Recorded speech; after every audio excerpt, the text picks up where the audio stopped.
ਜੇਕਰ ਗੱਲ ਕੀਤੀ ਜਾਵੇ ਸਾਬਕਾ ਕੈਬਨਿਟ ਮੰਤਰੀ ਭਾਰਤ ਭੂਸ਼ਣ ਆਸ਼ੂ ਦੀ, ਜਿਨ੍ਹਾਂ ਨੂੰ ਅੱਜ ਅਦਾਲਤ ਨੇ 14 ਦਿਨ ਦੀ ਨਾਇਕ ਹਿਰਾਸਤ ਦੇ ਵਿੱਚ ਭੇਜ ਦਿੱਤਾ ਹੈ, ਜਿਨ੍ਹਾਂ ਉੱਤੇ ਟੈਂਡਰ ਘੁਟਾਲੇ ਦੇ ਜਿਹੜੇ ਇਲਜ਼ਾਮ ਲੱਗੇ। ਕਿਉਂਕਿ ਪਿਛਲੇ ਦਿਨਾਂ ਦੇ ਵਿੱਚ ਤਾਂ ਆਸ਼ੂ ਜੀ ਦੇ ਮੱਛਰ ਲੜਦੇ ਸੀ, ਤੁਸੀਂ ਪ੍ਰਬੰਧ ਹੀ ਨਹੀਂ ਕਰਕੇ ਗਏ, ਨਾ ਆਉਡੋਮੋਸ ਦਿੱਤੀ ਉਹਨਾਂ ਨੂੰ। ਇਸ ਮਾਮਲੇ ਦੇ ਵਿੱਚ ਹੋਰ ਕਿਹਦੀਆਂ ਤਾਰਾਂ ਜੁੜਦੀਆਂ ਨੇ, ਕਿਹਨਾਂ ਨੂੰ ਹੋਰ ਲੈ ਕੇ ਚੌਕਸੀ ਪੁਲਿਸ ਆਉਂਦੀ ਹੈ। ਜਿਹੜੇ ਪੰਚਾਇਤ ਮੰਤਰੀ ਨੇ ਕੁਲਦੀਪ ਸਿੰਘ ਢਾਲੀਵਾਲ ਸਾਹਿਬ, ਉਹ ਕਹਿੰਦੇ ਜਦੋਂ ਹੁਣ ਮੀਟਿੰਗਾਂ ਹੋਣਗੀਆਂ ਤਾਂ ਜਿਹੜੀ ਔਰਤ ਸਰਪੰਚ ਹੈ ਖੁਦ ਮੀਟਿੰਗ ਦੇ ਵਿੱਚ ਸ਼ਮੂਲੀਅਤ ਕਰੇ। ਬਹੁਤ ਸਾਰੀਆਂ ਉਹ ਔਰਤਾਂ ਨੇ ਜਿਹੜੀਆਂ ਕਈ ਘਰਾਂ ਦੇ ਵਿੱਚ ਗੋਹਾ ਕੂੜਾ ਕਰਦੀਆਂ ਨੇ, ਕੰਮ ਕਰਦੀਆਂ, ਕਿਰਤਾ ਉਹਨਾਂ ਨੂੰ ਸਰਪੰਚ ਬਣਾ ਦਿੱਤਾ ਗਿਆ। ਉਹ ਗੁੱਠਾ ਛਾਪ ਰਿਹਾ, ਉਹਨਾਂ ਨੂੰ ਕੱਖ ਨਹੀਂ ਪਤਾ। ਜਿਹਨੇ ਸਰਪੰਚੀ ਵਾਸਤੇ ਖੜਾ ਹੋਣਾ ਘੱਟੋ ਘੱਟ ਉਹ ਮੈਟ੍ਰਿਕ ਜ਼ਰੂਰ ਹੋਵੇ। ਜੇਕਰ ਗੱਲ ਕੀਤੀ ਜਾਵੇ ਭਗਵੰਤ ਮਾਨ ਦੀ, ਤਾਂ ਉਹਨਾਂ ਨੇ ਚਰਚ ਦੇ ਵਿੱਚ ਹੋਈ ਬੇਅਦਬੀ ਨੂੰ ਲੈ ਕੇ ਸਖਤ ਹੁਕਮ ਦੇ ਦਿੱਤੇ ਨੇ। ਜਾਂਚ ਜਿਹੜੀ ਘਟਨਾ ਵਾਪਰੀ ਹੈ, ਜੇ ਇਹਨੂੰ ਸਮੇਂ ਸਿਰ ਹੱਲ ਨਾ ਕੀਤਾ ਗਿਆ, ਇਹ ਕਿਸੇ ਕਿਸਮ ਦੀ ਫਿਰਕੂ ਰੰਗਤ ਵੀ ਲੈ ਸਕਦੀ ਹੈ। ਸਾਨੂੰ ਕਦੇ ਵੀ ਕੀਮਤ ਦੇ ਉੱਤੇ ਇਸ ਤਰ੍ਹਾਂ ਦੀ ਕੋਈ ਵੀ ਧਰਮ ਆਗਿਆ ਨਹੀਂ ਦਿੰਦਾ ਕਿ ਦੂਜੇ ਦੇ ਵਿੱਚ ਜਾ ਕੇ ਦਖਲਅੰਦਾਜ਼ੀ ਕਰਕੇ ਤੁਸੀਂ ਉਹਦੀਆਂ ਬੇਅਦਬੀਆਂ ਕਰੋ। ਮੈਂ ਖਬਰ ਪੜ੍ਹ ਰਿਹਾ ਸੀ, ਸਰਦਾਰ ਜੋਗਿੰਦਰ ਸਿੰਘ ਉਗਰਾਹਾਂ, ਪ੍ਰਧਾਨ ਭਾਰਤੀ ਕਿਸਾਨ ਯੂਨੀਅਨ ਉਗਰਾਹਾਂ, ਕਿ ਭਗਵੰਤ ਮਾਨ ਜੀ ਜੇ ਤੁਹਾਨੂੰ ਸਰਕਾਰ ਨਹੀਂ ਚਲਾਉਣੀ ਆਉਂਦੀ ਤਾਂ ਛੱਡ ਕੇ ਪਾਸੇ ਹੋ ਜਾਓ, ਅਦਾਲਤ ਚ ਆਓ, ਆਪਣੀ ਜ਼ਮਾਨਤ ਕਰਾਓ।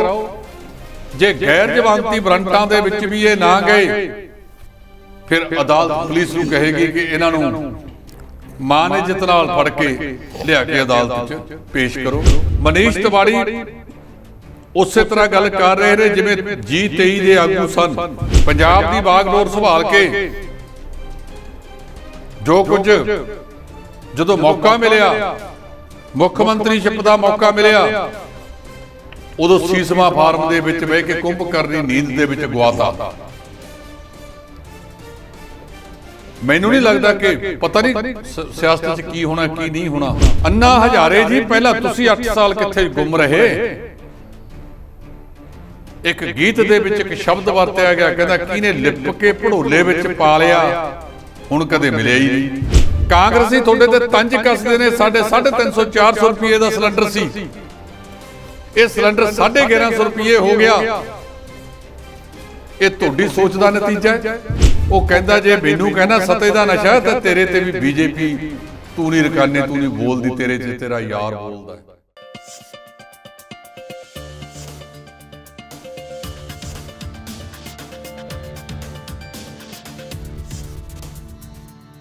D5 ਚੈਨਲ ਪੰਜਾਬੀ ਦੇਖ ਰਹੇ ਸਾਰੇ ਦਰਸ਼ਕਾਂ ਦਾ ਸਵਾਗਤ। ਮੈਂ ਸੁਖਵੀਰ ਸਿੰਘ ਇੱਕ ਮੇਰੀ ਸੁਣੋ ਪ੍ਰੋਗਰਾਮ ਲੈ ਕੇ ਹਾਜ਼ਰ ਹਾਂ, ਜਿਸ ਦੇ ਵਿੱਚ ਅਸੀਂ ਵੱਖੋ ਵੱਖਰੇ ਮੁੱਦਿਆਂ 'ਤੇ ਚਰਚਾ ਕਰਦੇ ਹਾਂ। ਚਰਚਾ ਕਰਨ ਲਈ ਸਾਡੇ ਨਾਲ ਨੇ D5 ਦੇ ਸੀਨੀਅਰ ਐਡੀਟਰ ਜਸਪਾਲ ਸਿੰਘ ਢਿੱਲੋਂ, ਉਹਨਾਂ ਦਾ ਸਵਾਗਤ ਕਰੀਏ। ਸਤਿ ਸ਼੍ਰੀ ਅਕਾਲ ਜੀ।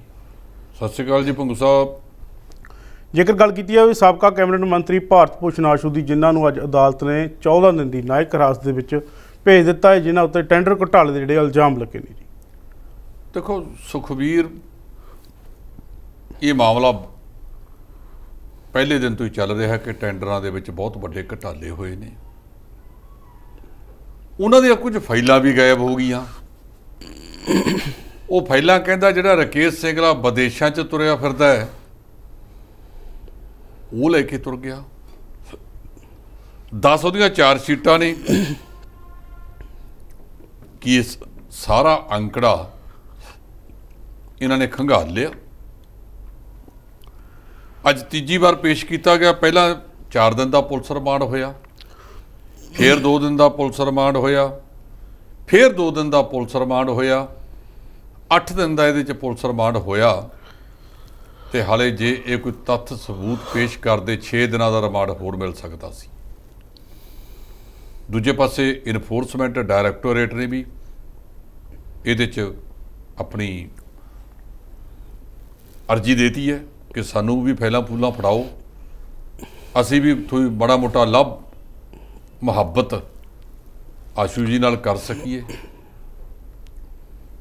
ਹੋ ਸਕਦਾ ਅਸੀਂ ਉੱਥੇ ਕੋਈ ਮਾੜਾ ਮੋਟਾ ਕੂਲਰ ਲਾ ਦਈਏ, ਕਿਉਂਕਿ ਪਿਛਲੇ ਦਿਨਾਂ ਦੇ ਵਿੱਚ ਤਾਂ ਆਸ਼ੂ ਜੀ ਦੇ ਮੱਛਰ ਲੜਦੇ ਸੀ, ਤੁਸੀਂ ਪ੍ਰਬੰਧ ਹੀ ਨਹੀਂ ਕਰਕੇ ਗਏ, ਨਾ ਆਉਡੋਮੋਸ ਦਿੱਤੀ ਉਹਨਾਂ ਨੂੰ।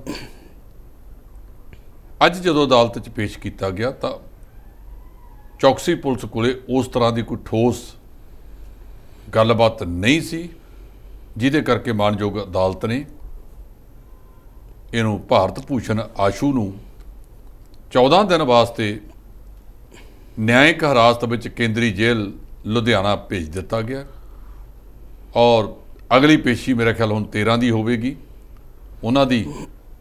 ਸੋ ਦੇਖਣਾ ਇਹ ਹੈ ਕਿ ਇਸ ਮਾਮਲੇ ਦੇ ਵਿੱਚ ਹੋਰ ਕਿਹਦੀਆਂ ਤਾਰਾਂ ਜੁੜਦੀਆਂ ਨੇ, ਕਿਹਨਾਂ ਨੂੰ ਹੋਰ ਲੈ ਕੇ ਚੌਕਸੀ ਪੁਲਿਸ ਆਉਂਦੀ ਹੈ, ਸਮਾਂ ਦੱਸੇਗਾ ਜੀ।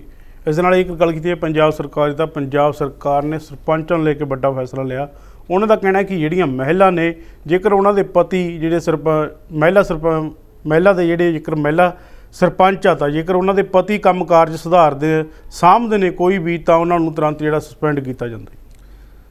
ਉਹਨਾਂ ਨੇ ਇਹ ਨਹੀਂ ਕਿਹਾ, ਉਹਨਾਂ ਨੇ ਇਹ ਕਿਹਾ ਕਿ 12,700 ਪਿੰਡ ਹੈ, ਮੇਰੇ ਖਿਆਲ ਪੰਚਾਇਤਾਂ ਹੋਣਗੀਆਂ ਨਹੀਂ, ਇਹਦੇ ਵਿੱਚੋਂ 7100 ਮਰਦ ਨੇ, ਇਹਨਾਂ ਦੇ ਵਿੱਚੋਂ ਤੇ 5600 ਔਰਤਾਂ ਨੇ। ਹੁਣ ਤੱਕ ਆਵਾਜ਼ ਕੀ ਸੀ? ਡੀਸੀ ਨੇ ਮੀਟਿੰਗ ਸੱਦੀ ਹੈ, ਡੀਡੀਪੀਓ ਨੇ ਸੱਦੀ ਹੈ, ਬੀਡੀਪੀਓ ਨੇ ਸੱਦੀ ਹੈ, ਸਰਪੰਚ ਨਹੀਂ ਤਾਂ ਉਹ ਬਣ ਗਈ, ਪਰ ਉਹਦੀ ਥਾਂ ਤੇ ਉਹਦਾ ਘਰ ਵਾਲਾ ਹੀ ਇਹਨਾਂ ਮੀਟਿੰਗਾਂ ਦੇ ਵਿੱਚ ਜਾਇਆ ਕਰਦਾ ਸੀ। ਇਹੋ ਹਾਲ ਕਾਉਂਸਲਰਾਂ ਦਾ ਹੈ। ਕਾਉਂਸਲਰ ਬਣ ਗਏ ਤੇ ਬੰਦਾ ਉਹਦੇ ਘਰ ਵਾਲੇ ਨੂੰ ਲੋਕ ਕਾਉਂਸਲਰ ਦੀ ਸਲੂਟ ਮਾਰੀ ਜਾਂਦੇ ਨੇ। ਜਿਹੜੇ ਪੰਚਾਇਤ ਮੰਤਰੀ ਨੇ ਕੁਲਦੀਪ ਸਿੰਘ ਧਾਲੀਵਾਲ ਸਾਹਿਬ, ਉਹ ਕਹਿੰਦੇ ਜਦੋਂ ਹੁਣ ਮੀਟਿੰਗਾਂ ਹੋਣਗੀਆਂ ਤਾਂ ਜਿਹੜੀ ਔਰਤ ਸਰਪੰਚ ਆ ਖੁਦ ਮੀਟਿੰਗ ਦੇ ਵਿੱਚ ਸ਼ਮੂਲੀਅਤ ਕਰੇ। ਜੇ ਉਹਦਾ ਘਰ ਵਾਲਾ ਆ ਕੇ ਮੀਟਿੰਗ ਦੇ ਵਿੱਚ ਬੈਠ ਗਿਆ ਤਾਂ ਉਹਦੇ ਵਿਰੁੱਧ ਕਾਰਵਾਈ ਕੀਤੀ ਜਾਵੇਗੀ। ਇਹ ਵੀ ਤਾਂ ਇੱਕ ਕਿਸਮ ਦੀ ਧੋਖਾਧੜੀ ਹੈ ਕਿ ਸਰਪੰਚ ਔਰਤ ਹੈ ਜਾਂ ਤੇ ਸ਼ਮੂਲੀਅਤ ਉਹਦਾ ਘਰ ਵਾਲਾ ਕਰਦਾ ਹੈ। ਪੰਜਾਬ ਦੇ ਵਿੱਚ ਗ੍ਰਾਮ ਸਭਾਵਾਂ ਦਾ ਵੀ ਰਿਵਾਜ ਤੋਰਿਆ ਸਰਕਾਰ ਨੇ। ਕਿਸੇ ਦੇ ਥਾਂ ਤੇ ਕੋਈ ਜਾਵੇ, ਤੁਹਾਨੂੰ ਯਾਦ ਆ ਆਪਣੇ ਕਾਲਜਾਂ ਦੇ ਵਿੱਚ ਕਹਿੰਦੇ ਹੁੰਦੇ ਸੀ ਕਿ ਪ੍ਰੋਕਸੀ ਲਾ ਗਿਆ ਹਾਜ਼ਰੀ ਜੀ ਕਿਸੇ ਦੇ ਥਾਂ ਤੇ। ਇਹ ਸਰਕਾਰ ਇਸ ਪਾਸੇ ਪਲ ਕਦਮ ਉਠਾਉਣ ਲੱਗੀ ਹੈ। ਇਹ 97 ਜਾਂ 98 ਦਾ ਮਾਮਲਾ ਜਦੋਂ ਭੰਗੂ ਇਹ ਸ਼ੁਰੂ ਕੀਤੇ ਗਏ ਸੀ, ਮੈਂ ਉਸ ਵੇਲੇ ਬਹੁਤ ਵੱਡੀ ਰਿਪੋਰਟ ਛਾਪੀ ਸੀ ਕਿ ਔਰਤਾਂ, ਬਹੁਤ ਸਾਰੀਆਂ ਉਹ ਔਰਤਾਂ ਨੇ ਜਿਹੜੀਆਂ ਕਈ ਘਰਾਂ ਦੇ ਵਿੱਚ ਗੋਹਾ ਕੂੜਾ ਕਰਦੀਆਂ ਨੇ, ਕੰਮ ਕਰਦੀਆਂ, ਕਿਰਤ ਹੈ ਉਹਨਾਂ ਦੀ, ਉਹਨਾਂ ਨੂੰ ਸਰਪੰਚ ਬਣਾ ਦਿੱਤਾ ਗਿਆ। ਉਹ ਗੁੱਠਾ ਛਾਪ ਨੇ, ਉਹਨਾਂ ਨੂੰ ਕੱਖ ਨਹੀਂ ਪਤਾ। ਸੋ ਜਿਹੜੇ ਠੰਡੇ ਕਮਰਿਆਂ ਦੇ ਵਿੱਚ ਬਹਿ ਕੇ ਇਸ ਤਰ੍ਹਾਂ ਦੇ ਕਾਨੂੰਨ ਬਣਾਉਂਦੇ ਆ ਨਾ, ਉਹ ਨਾਲ ਇਹ ਸ਼ਰਤਾਂ ਵੀ ਰੱਖਦੇ ਨੇ, ਜੇ ਭਾਵੇਂ ਅਨੁਸੂਚਿਤ ਜਾਤੀਆਂ ਚੋਂ, ਪਛੜੀਆਂ ਸ਼੍ਰੇਣੀਆਂ ਚੋਂ ਜਾਂ ਜਨਰਲ ਵਰਗ ਚੋਂ ਵੀ ਕਰ ਲਏਗੀ ਇਹ, ਕਿ ਜਿਹਨੇ ਸਰਪੰਚੀ ਵਾਸਤੇ ਖੜਾ ਹੋਣਾ ਘੱਟੋ ਘੱਟ ਉਹ ਮੈਟ੍ਰਿਕ ਜ਼ਰੂਰ ਹੋਵੇ, ਉਹਦੀ ਵਿਦਿਅਕ ਯੋਗਤਾ ਘੱਟੋ ਘੱਟ ਮੈਟ੍ਰਿਕ ਰੱਖੀ ਜਾਵੇ, ਤਾਂ ਜੋ ਉਹਨੂੰ ਦਿੱਤਾ ਗਿਆ ਸਾਹਿਤ ਪੜ੍ਹਨ ਯੋਗ ਹੋਵੇ, ਉਹ ਪੜ੍ਹ ਲੇ, ਸਮਝ ਲਵੇ। ਜਦੋਂ ਅਨਪੜ੍ਹ ਗੁੱਠਾ ਛਾਪਾਂ ਨੂੰ ਅਸੀਂ ਫੜਾ ਦਿੰਦੇ ਹਾਂ, ਕੀ ਉਹ ਗ੍ਰਾਮ ਸਭਾਵਾਂ ਦੇ ਵਿੱਚ ਮਤੇ ਪਾਉਣਗੀਆਂ? ਤੇ ਕੀ ਇਹ ਗੱਲ ਜਿਹੜੀ ਮੈਟ੍ਰਿਕ ਵਾਲੀ ਹੈ ਮਰਦਾਂ ਤੇ ਵੀ ਲਾਗੂ ਹੋਣੀ ਚਾਹੀਦੀ ਹੈ। ਸੋ ਉਮੀਦ ਰੱਖਣੀ ਚਾਹੀਦੀ ਹੈ, ਜਿਵੇਂ NV ਰਮੰਨਾ ਸਾਹਿਬ ਸਾਡੇ ਜਿਹੜੇ ਸਾਬਕਾ ਚੀਫ ਜਸਟਿਸ ਸੀਗੇ, ਸੁਪਰੀਮ ਕੋਰਟ ਦੇ ਮੁੱਖ ਜੱਜ ਸਨ, ਇਹ ਗੱਲ ਉਹਨਾਂ ਨੇ ਵੀ ਕਹੀ ਸੀ ਕਿ ਜ਼ਮੀਨੀ ਹਕੀਕਤਾਂ ਤੇ ਜਾ ਕੇ ਤੁਸੀਂ ਉਹ ਕੰਮ ਕਰੋ, ਐਵੇਂ ਲਿਫਾਫੇਬਾਜ਼ੀਆਂ ਦੇ ਵਿੱਚ ਕੱਖ ਨਾ ਕੀਤਾ ਜਾਵੇ। ਜੇ ਉਸ ਮਾਮਲੇ ਦੇ ਵਿੱਚ ਜਾ ਕੇ ਤੁਸੀਂ ਕੁਝ ਕਰੋਗੇ ਜੀ, ਤਾਂ ਮੈਂ ਸਮਝਦਾ ਕਿ ਕਾਫੀ ਹੱਦ ਤੱਕ ਫਿਰ ਜੋ ਮਨਸਾ ਸਰਕਾਰ ਦੀ ਉਹ ਲਾਗੂ ਵੀ ਹੋ ਸਕਦੀ ਹੈ।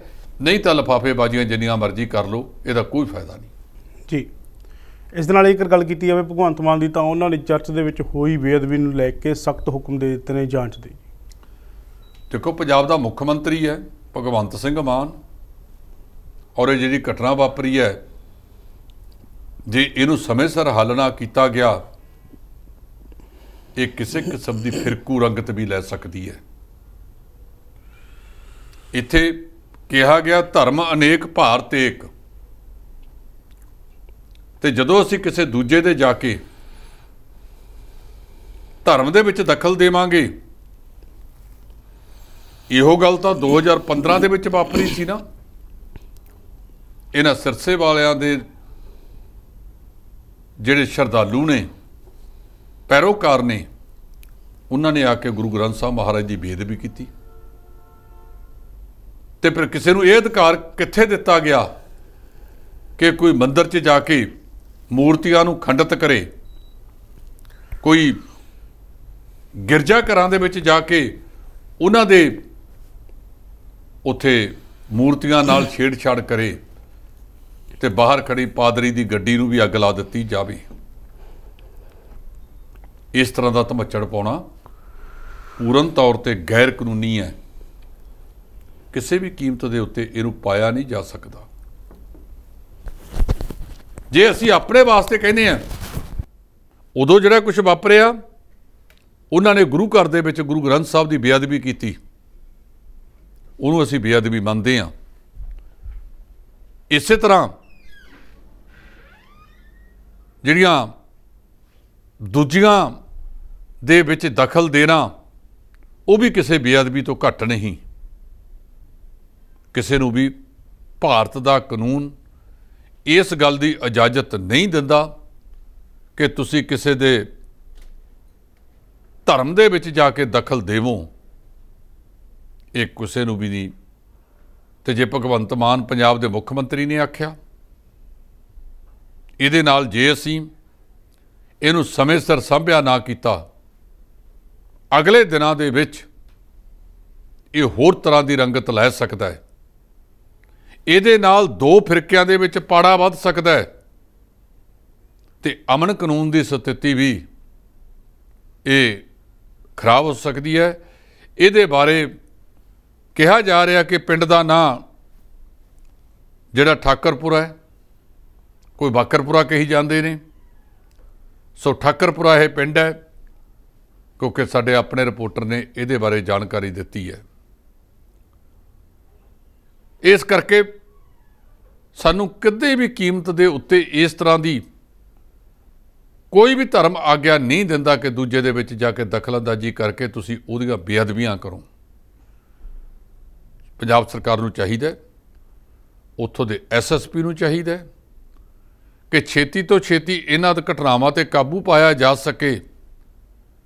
ਨਹੀਂ, ਬਹੁਤ ਸਾਰੀਆਂ ਇਸ ਤਰ੍ਹਾਂ ਦੀਆਂ ਚੰਗਿਆੜੀਆਂ ਲਾਉਣ ਨੂੰ ਬਹੁਤ ਸਾਰੇ ਲੋਕ ਤੁਰੇ ਫਿਰਦੇ ਆ। ਤੇ ਅੱਜ ਹੀ ਮੈਂ ਖਬਰ ਪੜ੍ਹ ਰਿਹਾ ਸੀ, ਸਰਦਾਰ ਜੋਗਿੰਦਰ ਸਿੰਘ ਉਗਰਾਹਾਂ, ਪ੍ਰਧਾਨ ਭਾਰਤੀ ਕਿਸਾਨ ਯੂਨੀਅਨ ਉਗਰਾਹਾਂ, ਕਿ ਭਗਵੰਤ ਮਾਨ ਜੀ, ਜੇ ਤੁਹਾਨੂੰ ਸਰਕਾਰ ਨਹੀਂ ਚਲਾਉਣੀ ਆਉਂਦੀ ਤਾਂ ਛੱਡ ਕੇ ਪਾਸੇ ਹੋ ਜਾਓ।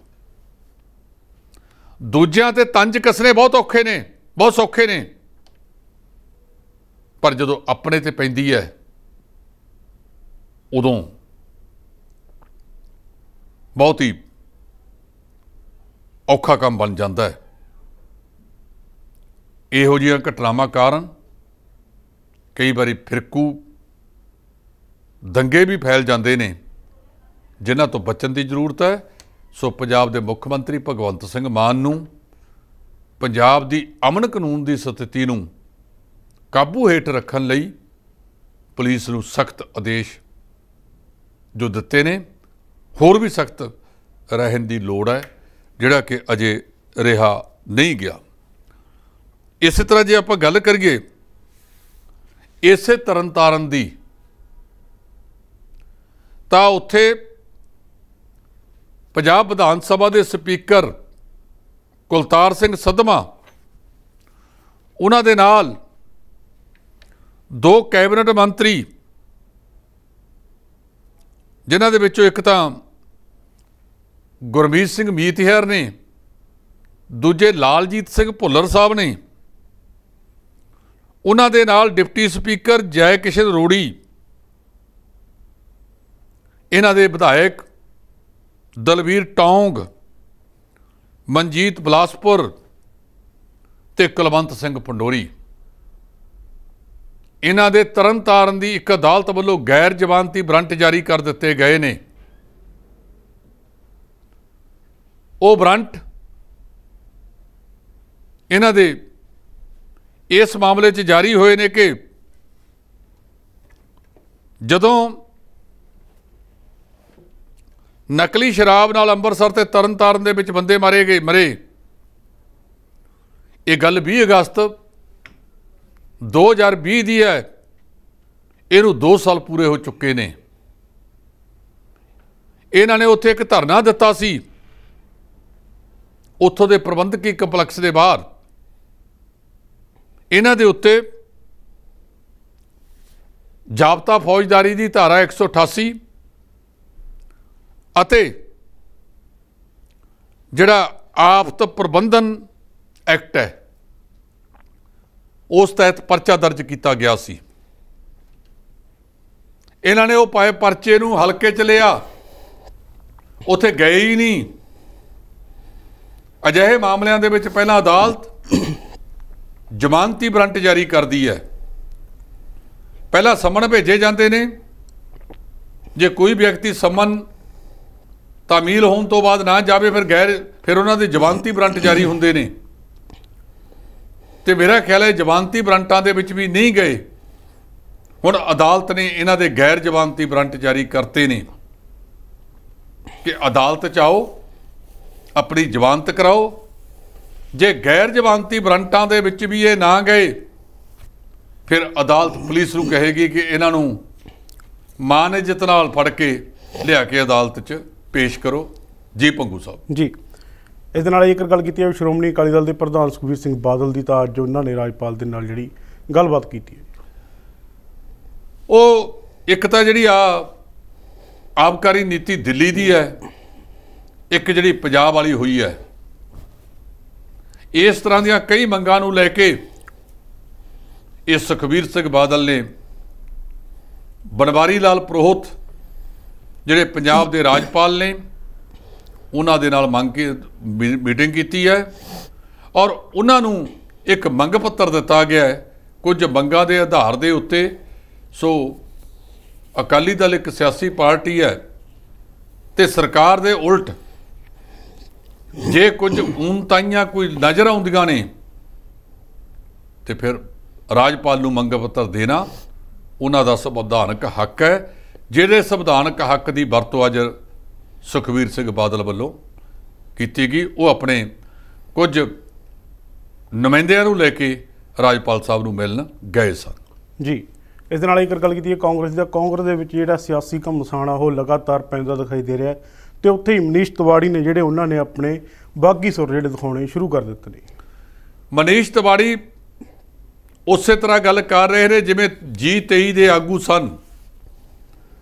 ਪਿਛਲੇ ਦਿਨਾਂ ਦੇ ਵਿੱਚ ਇਹਨਾਂ ਦੇ ਇੱਕ ਸੀਨੀਅਰ ਆਗੂ ਨੂੰ ਗੁਲਾਮ ਨਬੀ ਆਜ਼ਾਦ ਨੇ ਵੱਖਰੀ ਪਾਰਟੀ ਕਹਿੰਦੇ ਅਸੀਂ ਬਣਾਉਣੀ ਆ, ਅਸਤੀਫਾ ਦੇ ਦਿੱਤਾ ਸੀ। ਇਹਨਾਂ ਦੇ ਇੱਕ ਸਾਬਕਾ ਉਪ ਮੁੱਖ ਮੰਤਰੀ ਤਾਰਾ ਚੰਦ ਸਮੇਤ 64-65 ਹੋਰਨਾਂ ਕਾਂਗਰਸੀ ਆਗੂਆਂ ਨੇ ਵੀ ਅਸਤੀਫਾ ਦੇ ਦਿੱਤਾ ਹੈ। ਇਹਨਾਂ ਨੇ ਤੰਜ ਕੱਸਿਆ ਕਿ ਜਿਹੜਾ ਕਾਂਗਰਸ ਦੀ ਚੋਣ ਹੋ ਰਹੀ ਹੈ ਜਿਹਦੀ ਤਰੀਕ ਵੀ ਮਿੱਥ ਦਿੱਤੀ ਗਈ ਹੈ ਕਿ 17 ਸਤੰਬਰ ਨੂੰ ਹੋਵੇਗੀ, ਉਹਦੇ ਲਈ ਇਹ ਕਹਿੰਦੇ ਕਿ ਤਾਂ ਐਂ ਚੋਣ ਕਰਾਉਂਦੇ ਫਿਰਦੇ ਜਿਵੇਂ ਕਿਸੇ ਕਲੱਬ ਦੀ ਚੋਣ ਹੋਣੀ ਹੁੰਦੀ ਹੈ। 9000 ਦੇ ਕਰੀਬ ਡੈਲੀਗੇਟ ਹੈ। ਜਿਹੜੇ ਚੋਣ ਕਮੇਟੀ ਦੇ ਚੇਅਰਮੈਨ ਨੇ ਮਧੂਸੂਦਨ ਮਿਸਤਰੀ, ਉਹ ਕਹਿੰਦੇ 9000 ਡੈਲੀਗੇਟ ਹੈ। ਇਹਨਾਂ ਦੀ ਸੂਚੀ ਕੱਲੇ ਉਮੀਦਵਾਰ ਜਿਹੜਾ ਪਾਰਟੀ ਦੇ ਲਈ ਖੜੇਗਾ ਪ੍ਰਧਾਨਗੀ ਦੇ ਲਈ, ਅਸੀਂ ਉਹ ਸੂਚੀ ਖੜੇ ਹੋਣ ਵਾਲੇ ਸਾਰੇ ਉਮੀਦਵਾਰਾਂ ਨੂੰ ਪਹੁੰਚਾ ਦੇਵਾਂਗੇ। 9000 ਡੈਲੀਗੇਟ ਹੈ ਕਾਂਗਰਸ ਦਾ। ਜੀ, ਇਸ ਦੇ ਨਾਲ ਇੱਕ ਗੱਲ ਕੀਤੀ ਜਾਵੇ ਸਾਬਕਾ ਮੁੱਖ ਮੰਤਰੀ ਕੈਪਟਨ ਅਮਰਿੰਦਰ ਸਿੰਘ ਦੀ, ਤਾਂ ਉਹਨਾਂ ਨੇ ਦੇਸ਼ ਦੇ ਪ੍ਰਧਾਨ ਮੰਤਰੀ ਨਰਿੰਦਰ ਮੋਦੀ ਨਾਲ ਗੱਲਬਾਤ ਕੀਤੀ ਹੈ ਤੇ ਉਸ ਤੋਂ ਬਾਅਦ ਇਹ ਕਿਹਾ ਜਾ ਰਿਹਾ ਕਿ ਪੰਜਾਬ ਦੀ ਕਮਾਨ ਹੁਣ BJP ਦੀ ਹੈ ਜਿਹੜੀ ਉਹ ਕੈਪਟਨ ਅਮਰਿੰਦਰ ਜਿਹੜੇ ਉਹ ਸੰਭਾਲ ਸਕਦੇ ਨੇ। ਵੱਖਰੇ ਕਿਆਸ ਰਾਹੇ ਚੱਲ ਰਹੇ ਨੇ। ਪੰਜਾਬ ਦੀ ਬਾਗਡੋਰ ਸੰਭਾਲ ਕੇ ਜੋ ਕੁਝ ਜਦੋਂ ਮੌਕਾ ਮਿਲਿਆ, ਮੁੱਖ ਮੰਤਰੀਸ਼ਿਪ ਦਾ ਮੌਕਾ ਮਿਲਿਆ, ਉਦੋਂ ਸੀਸਮਾ ਫਾਰਮ ਦੇ ਵਿੱਚ ਬਹਿ ਕੇ ਕੁੰਭ ਕਰਨੀ ਨੀਂਦ ਦੇ ਵਿੱਚ ਗਵਾਤਾ। ਮੈਨੂੰ ਨਹੀਂ ਲੱਗਦਾ ਕਿ ਪਤਾ ਨਹੀਂ ਸਿਆਸਤ 'ਚ ਕੀ ਹੋਣਾ ਕੀ ਨਹੀਂ ਹੋਣਾ। ਭਾਰਤੀ ਜਨਤਾ ਪਾਰਟੀ ਬੜੇ ਤਜਰਬੇਕਾਰ ਲੋਕਾਂ ਦੀ ਪਾਰਟੀ ਹੈ ਕਿ ਜਿਹੜਾ ਪੱਠਾ ਕਾਂਗਰਸ 'ਚ ਬੈਠਿਆ ਉਹ ਭਾਰਤੀ ਜਨਤਾ ਪਾਰਟੀ 'ਚ ਬਿਠਾਉਣਗੇ। ਕਈ ਪਾਸਿਆਂ ਤੋਂ ਇਹ ਕਿਆਸਾਂ ਵੀ ਚੱਲ ਰਹੀਆਂ ਨੇ ਕਿ ਪ੍ਰਧਾਨਗੀ ਸੁਨੀਲ ਜਾਖੜ ਸਾਹਿਬ ਨੂੰ ਦਿੱਤੀ ਜਾ ਸਕਦੀ ਹੈ। ਕਿਹਨੂੰ ਦੇਣੀ ਹੈ ਸਾਨੂੰ ਨਹੀਂ ਪਤਾ, ਪਰ ਉਹ ਪਾਰਟੀ ਉਸ ਵਿਅਕਤੀ ਨੂੰ ਦੇਣਗੇ ਜਿਹੜਾ ਵੱਡੀ ਪੱਧਰ ਤੇ ਗਤੀਸ਼ੀਲ ਹੋਵੇ ਤੇ ਜਿਹੜਾ ਇੱਕ ਵਾਰੀ ਭਲਵਾਨੀ ਗੇੜਾ ਦੇ ਕੇ ਤੇ 6 ਮਹੀਨੇ ਲੱਭੇ ਹੀ ਨਾ, ਉਹਨੇ ਪਾਰਟੀਆਂ ਮਜ਼ਬੂਤ ਨਹੀਂ ਕਰਨੀਆਂ। ਇੱਕ ਪਾਸੇ ਉਹ ਕੱਲ ਆਪਣੇ ਪੁੱਤਰ ਸਮੇਤ ਪ੍ਰਧਾਨ ਮੰਤਰੀ ਸਾਹਿਬ ਨੂੰ ਮਿਲੇ ਨੇ, ਦੂਜੇ ਪਾਸੇ ਬਹੁਤ ਸਾਰੇ ਸੀਨੀਅਰ ਕਾਂਗਰਸੀਆਂ ਨੇ ਸਵਾਲ ਵੀ ਚੱਕਤੇ ਕਿ ਸਵਿਸ ਬੈਂਕਾਂ ਦਾ ਧਰਮ ਪਤਨੀ ਦਾ ਮਾਮਲਾ ਚੱਲਦਾ ਹੈ। ਹਾਲਾਂਕਿ ਉਹਨਾਂ ਨੇ ਬਹੁਤ ਵਾਰੀ ਇਹ ਕਹਿਤਾ ਕਿ ਮੈਂ ਖਾਤਾ ਖੁਲਾਇਆ ਸੀ ਪਰ ਬਾਅਦ ਦੇ ਵਿੱਚ ਬੰਦ ਕਰ ਦਿੱਤਾ ਗਿਆ। ਮੁੰਡੇ ਦਾ ਤੇ ਜਵਾਈ ਦਾ ਕੁਝ ਕੇਸ ਈਡੀ ਦੀਆਂ ਫਾਈਲਾਂ ਵਿੱਚ ਛੁਪੇ ਹੋਏ ਨੇ, ਕਿਤੇ ਉਹਦੇ ਲਈ ਤਾਂ ਨਹੀਂ ਮਿਲਣ ਗਏ। ਇੱਧਰੋਂ ਭੈਰੋ ਦੱਤ ਸ਼ੇਖਾਵਤ ਨਾ, ਉਹਨਾਂ ਦੇ ਬੇਟੇ ਨੇ ਗਜਿੰਦਰ ਸ਼ੇਖਾਵਤ, ਉਹ ਕੱਲ ਅੰਬ ਸਾਹਿਬ ਗੁਰਦੁਆਰਾ ਮੋਹਾਲੀ ਵਿਖੇ ਵੀ ਇਹ ਜਿਹੜੇ ਨਵੇਂ ਭਾਜਪਾਈ ਬਣੇ ਨੇ ਕਾਂਗਰਸੀ, ਇਹਨਾਂ ਨਾਲ ਮੁਲਾਕਾਤ ਕੀਤੀ ਸੀ, ਮੱਥਾ ਟੇਕਿਆ ਔਰ ਬਾਅਦ ਦੇ ਵਿੱਚ ਉਹਨਾਂ ਨੇ ਇਹ ਕਿਹਾ ਕਿ ਇਹਨਾਂ ਆਗੂਆਂ ਨੂੰ ਅਹੁਦੇਦਾਰੀਆਂ ਤਾਂ ਦਿੱਤੀਆਂ ਜਾਣਗੀਆਂ। ਇਹ ਪੁੱਛਿਆ ਗਿਆ ਕਿ ਇਹਨਾਂ ਦੇ ਵਿੱਚੋਂ ਕੋਈ ਉਮੀਦਵਾਰ ਹੋ ਸਕਦਾ ਹੈ 2024 ਦਾ, ਤਾਂ ਸ਼ੇਖਾਵਤ ਸਾਹਿਬ ਨੇ ਕਿਹਾ ਕਿ ਇਹ ਮਾਮਲਾ ਮੇਰੇ ਇਕੱਲੇ ਦਾ ਨਹੀਂ, ਭਾਰਤੀ ਜਨਤਾ ਪਾਰਟੀ ਨੇ ਕਿਹਨੂੰ ਉਮੀਦਵਾਰ ਬਣਾਉਣਾ ਕਿਹਨੂੰ ਨਹੀਂ ਬਣਾਉਣਾ, ਉਹ ਸਾਰੇ ਦਾ ਸਾਰਾ ਮਾਮਲਾ ਇਹਨਾਂ ਦੇ ਸੰਸਦੀ ਬੋਰਡ ਦੇ ਵਿੱਚ ਬੈਠ ਕੇ ਵਿਚਾਰਿਆ ਜਾਂਦਾ ਹੈ, ਜਿੱਥੇ ਇਸ ਵੇਲੇ ਪੰਜਾਬ ਵਾਲੇ ਪਾਸੇ ਤੋਂ ਇਕਬਾਲ ਸਿੰਘ ਲਾਲਪੁਰਾ ਸਾਹਿਬ ਨੂੰ ਮੈਂਬਰ ਬਣਾ ਦਿੱਤਾ ਗਿਆ ਹੈ। ਜੀ, ਜੇਕਰ ਗੱਲ ਕੀਤੀ ਹੈ ਹਿਮਾਚਲ ਪ੍ਰਦੇਸ਼ ਦੀ, ਤਾਂ ਉੱਥੇ ਹੀ ਆਮ ਆਦਮੀ ਪਾਰਟੀ ਨੇ ਆਪਣੀ ਜਿਹੜੀ ਇੱਕ ਹੋਰ ਗਰੰਟੀ ਦਿੱਤੀ ਹੈ, ਜਿਸ ਦੇ ਵਿੱਚ ਉਹਨਾਂ ਦਾ ਕਹਿਣਾ ਕਿ 18 ਸਾਲ ਤੋਂ ਉੱਪਰ ਜਿਹੜੀਆਂ ਔਰਤਾਂ ਜਾਂ ਕੁੜੀਆਂ ਹੋਣਗੀਆਂ ਉਹਨਾਂ ਨੂੰ ਜਿਹੜਾ 1-1000 ਰੁਪਏ ਦਿੱਤਾ ਜਾਵੇ। ਪਹਿਲਾਂ ਉੱਥੇ ਜਾ ਕੇ ਇਹ ਦੱਸ ਦੇਣ ਕਿ ਪੰਜਾਬ ਦੇ ਵਿੱਚ ਇਹ ਪੈਸੇ ਦੇਤੇ ਜੀ, ਗਰੰਟੀਆਂ ਕੀਤੀਆਂ ਜਾ ਰਹੀਆਂ ਨੇ। ਜਿਹੜੀ ਪਾਰਟੀ ਦੂਜਿਆਂ ਦੀਆਂ ਮੁਖਤਖੋਰੀਆਂ ਦੇ ਉੱਤੇ ਸਵਾਲ ਉਠਾਉਂਦੀ ਸੀ, ਜੇ ਆਪ ਮੁਖਤਖੋਰੀਆਂ ਦੇ ਵਿੱਚ ਫਸ ਗਈ ਹੈ। ਤੁਸੀਂ ਆਮਦਨ ਕਿੱਥੋਂ ਲਿਆਉਂਗੇ? ਮੇਰਾ ਸਵਾਲ ਪਹਿਲਾਂ ਪੰਜਾਬ ਬਾਰੇ ਹੈ ਕਿ ਇਸ ਵੇਲੇ 2006 ਦੇ ਵਿੱਚ ਜਿਹੜਾ ਬਿਜਲੀ ਬੋਰਡ ਮੁਨਾਫੇ ਦੇ ਵਿੱਚ ਚੱਲਦਾ ਸੀ, ਉਹ ਕਰੋੜਾਂ ਦੇ ਕਰਜ਼ੇ ਦੇ ਹੇਠ ਚਲਿਆ ਗਿਆ ਹੈ। ਜਿਹੜਾ ਬਿਜਲੀ ਕਾਨੂੰਨ 2022 ਲਿਆਂਦਾ ਜਾ ਰਿਹਾ ਹੈ, ਉਹਦੇ ਵਿੱਚ ਲਿਖਿਆ ਹੋਇਆ ਕਿ ਜੇ ਤੁਸੀਂ ਪੁਰਾਣੀ ਬਿਜਲੀ ਕੰਪਨੀਆਂ ਨੂੰ ਅਦਾਇਗੀ ਨਹੀਂ ਕਰੋਗੇ, ਤੁਹਾਨੂੰ ਬਿਜਲੀ ਦੀ ਖਰੀਦ ਨਹੀਂ ਹੋ ਸਕਦੀ। ਉਹਨਾਂ ਕੰਪਨੀਆਂ ਨੇ ਪੰਜਾਬ ਨੂੰ ਜਵਾਬ ਦੇ ਦਿੱਤਾ ਕਿ ਅਸੀਂ ਤੁਹਾਨੂੰ ਬਿਜਲੀ ਨਹੀਂ ਦੇ ਸਕਦੇ। ਸ਼ੁਕਰ ਕਰੋ ਇਸ ਵਾਰ ਮੀਂਹ ਟਾਈਮ ਸਿਰ ਪੈ ਗਏ, ਅਨੁਕੂਲ ਪੈ ਗਏ, ਤੇ ਇਹਨਾਂ ਦਾ ਇਹ ਪੀਕ ਸੀਜ਼ਨ ਲੰਘ ਗਿਆ। ਦੂਜੇ ਪਾਸੇ ਆਪਣੇ ਤਾਪ ਬਿਜਲੀ ਘਰਾਂ ਨੂੰ ਚਲਾਉਣ ਵਾਸਤੇ, ਕੋਲਾ ਲਿਆਉਣ ਵਾਸਤੇ 500 ਕਰੋੜ ਰੁਪਇਆ ਕਰਜ਼ਾ ਲੈਣਾ ਪਿਆ ਇਸ ਬਿਜਲੀ ਬੋਰਡ ਨੂੰ, ਤੇ ਉਹਨਾਂ ਦੇ ਬਹੁਤ ਸਾਰੇ ਜਿਹੜੇ ਵਿੱਤ ਨਾਲ ਸੰਬੰਧਿਤ ਡਾਇਰੈਕਟਰ ਨੇ ਜਾਂ ਹੋਰ ਅਧਿਕਾਰੀ ਨੇ, ਉਹ ਇਸ ਗੱਲ ਤੋਂ ਚਿੰਤਤ ਨੇ ਕਿ ਜੇ ਸਬਸਿਡੀਆਂ ਦੇ ਪੈਸੇ ਸਰਕਾਰ ਨੇ ਨਾ ਦਿੱਤੇ, ਗਾਂ ਤਿਹਾਰੀ ਸੀਜ਼ਨ ਜਿਹੜਾ ਸਤੰਬਰ ਅਖੀਰ ਅਕਤੂਬਰ ਸਾਰਾ ਤਿਹਾਰੀ ਮਹੀਨਾ ਹੈ, ਅਸੀਂ ਆਪਣੇ ਮੁਲਾਜ਼ਮਾਂ ਨੂੰ ਤਨਖਾਹਾਂ ਕਿੱਥੋਂ ਦੇਣੀਆਂ ਨੇ? ਉਹਨਾਂ ਨੂੰ ਤਨਖਾਹਾਂ ਦੇ ਲਾਲੇ ਪਏ ਨੇ, ਇਹ ਗਰੰਟੀਆਂ ਦਿੰਦੇ ਫਿਰਦੇ ਨੇ। ਕਈ ਜਗ੍ਹਾ ਤੇ ਜਾ ਕੇ ਇਹ ਮਹੱਲਾ ਕਲੀਨਿਕਾਂ ਦੀ ਗੱਲ ਕਰਦੇ ਨੇ। ਅੱਜ ਹੀ ਅਖਬਾਰਾਂ ਦੇ ਵਿੱਚ ਛਪਿਆ ਹੈ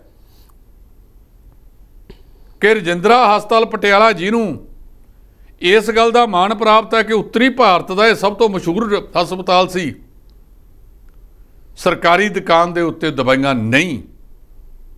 ਇਸ ਪਟਿਆਲੇ ਜ਼ਿਲ੍ਹੇ ਨਾਲ ਹੀ ਸੰਬੰਧਿਤ ਇਹਨਾਂ ਦਾ ਸਿਹਤ ਮੰਤਰੀ ਹੈ ਚੇਤਨ ਸਿੰਘ ਜੌੜੇ ਮਾਜਰਾ। 6 ਮਹੀਨਿਆਂ ਬਾਅਦ ਜਿਵੇਂ ਜਿਹੜੇ ਇਹ ਜਿੱਥੇ ਜਿੱਥੇ ਇਹ ਖੋਲ੍ਹੇ ਗਏ ਨੇ ਉਹ ਸਾਰੇ ਉਹਨਾਂ ਸਾਂਝ ਕੇਂਦਰਾਂ ਦੇ ਵਿੱਚ ਖੋਲ੍ਹੇ ਨੇ ਜਿਹੜਾ ਸਾਬਕਾ ਉਪ ਮੁੱਖ ਮੰਤਰੀ ਸਰਦਾਰ ਸੁਖਬੀਰ ਸਿੰਘ ਬਾਦਲ ਦਾ ਸੁਪਨਾ ਸੀ ਕਿ ਇੱਥੇ ਸਾਂਝ ਕੇਂਦਰ ਖੋਲ੍ਹ ਕੇ ਲੋਕਾਂ ਨੂੰ ਅਸੀਂ ਸਹੂਲਤਾਂ ਹੀ ਬੜੀਆਂ ਦੇ ਦੇਣੀਆਂ ਨੇ,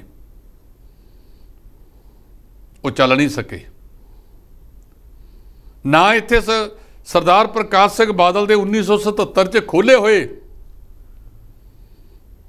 ਜਿਹੜੇ ਫੋਕਲ ਪੁਆਇੰਟ ਹੈ ਉਹ ਚੱਲੇ, ਨਾ ਬੇਅੰਤ ਸਿੰਘ ਦੀ ਸਰਕਾਰ ਵੇਲੇ ਸ਼ੁਰੂ ਕੀਤੀ ਯੋਜਨਾ ਉन्नत ਗ੍ਰਾਮ ਯੋਜਨਾ ਉਹ ਦਮ ਤੋੜ ਗਈ।